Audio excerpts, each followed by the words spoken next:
بسم اللہ الرحمن الرحیم۔ السلام علیکم ناظرین، شداد کے بارے میں کہا جاتا ہے کہ اس نے ایک جنت بنائی تھی جو بہت بڑی تھی اور اس کی تعمیر میں کئی سال لگے تھے، لیکن شداد کو یہ جنت دیکھنا بھی نصیب نہیں ہوئی۔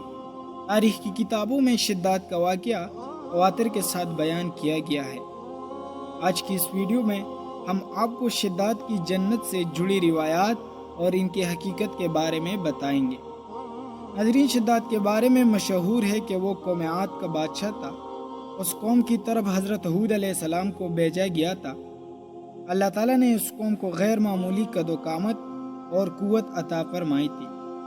طاقت کا یہ حال تھا کہ بڑے سے بڑا پتھر جس کو کئی آدمی مل کر بھی نہ اٹھا سکے، ان کا ایک آدمی ایک ہاتھ سے اٹھا کر پھینک دیتا تھا۔ یہ لوگ طاقت اور قوت کے بلبوتے پر پورے یمن پر قابض ہو گئے۔ دو بادشاہ خاص طور پر ان میں بہت جاہ و جلال والے تھے۔ وہ دونوں بھائی تھے، ایک کا نام شدید تھا جو بڑا تھا اور دوسرے کا نام شداد تھا جو اس کے بعد تخت نشین ہوا۔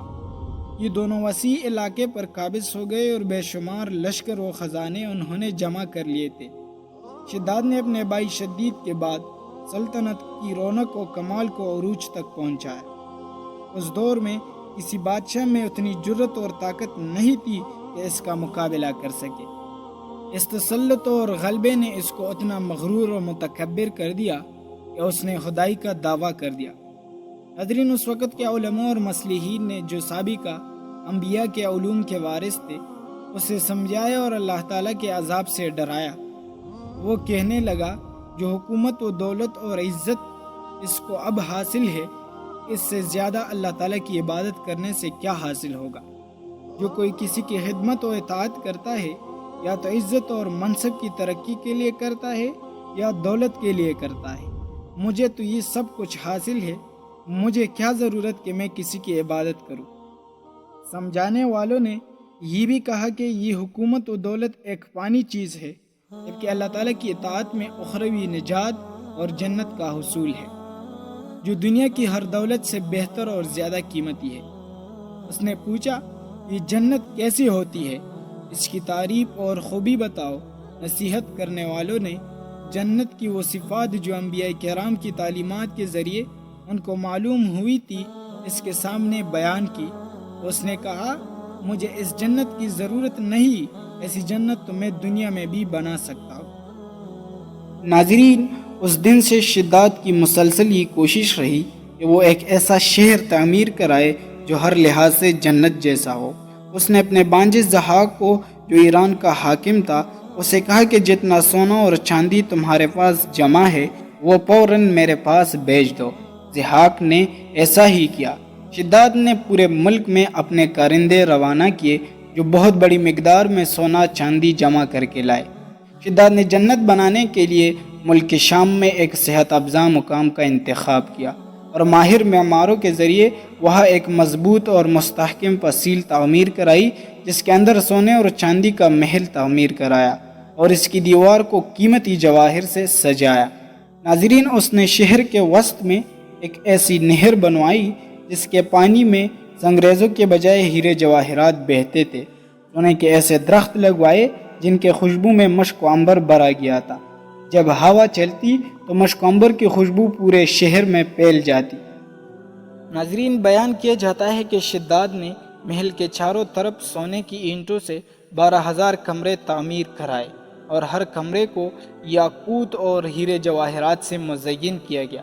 یہ عظیم و شان جنت نما شہر 300 یا 500 سال میں مکمل ہوا۔ کہا جاتا ہے کہ شداد کی عمر 900 برس تھی۔ جنت مکمل ہونے کے بعد شداد کو اس کی تکمیل کی اطلاع دی گئی۔ اطلاع ملتے ہی شداد بہت بڑا لشکر لے کر اپنی جنت کی جانب روانہ ہو گیا۔ ابھی شہر سے ایک منزل کے فاصلے پر تھا کہ اس نے ایک ہرن دیکھا جس کے پاؤں چاندی اور سینگ سونے کے تھے۔ ہرن کو دیکھ کر وہ لالچ میں آ گیا اور اسے پکڑنے کے لیے اس کے پیچھے اپنا گھوڑا لگا دیا۔ بھاگتے بھاگتے وہ اپنے لشکر سے جدا ہو گیا۔ ہرن نے شداد کو پکار کر کہا، شداد، تو نے عالیشان محل تعمیر کر کے یہ سمجھ لیا ہے کہ اب تو موت کے پنجے سے بھی آزاد ہو چکا ہے۔ یہ سن کر شداد کا رواں رواں کانپنے لگا اور شداد نے کہا تو کون ہے؟ ہرن نے جواب دیا میں ملک الموت ہوں۔ شداد نے کہا اس وقت تمہیں مجھ سے کیا کام ہے اور میری راہ میں کیوں روڑے اٹکا رہے ہو؟ ملک الموت نے کہا میں صحرا میں تیری روح قبض کرنے آیا ہوں۔ شداد نے کہا مجھے کم از کم اتنی مہلت تو دے دو کہ میں اپنی بنائی ہوئی جنت کو اپنی آنکھوں سے دیکھ لوں۔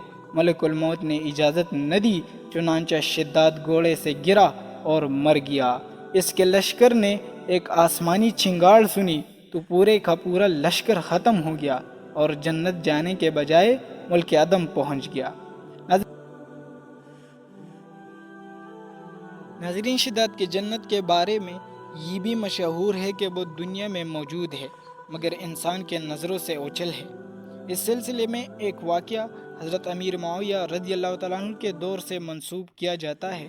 کہا جاتا ہے کہ سیدنا امیر معاویہ رضی اللہ تعالیٰ عنہ کے زمانے میں ایک صحابی کا اونٹ گم ہو گیا اور وہ اونٹ کی تلاش میں کہیں اس علاقے میں جا نکلا تو اللہ تعالیٰ نے اسے وہ سب کچھ دکھا دیا تھا۔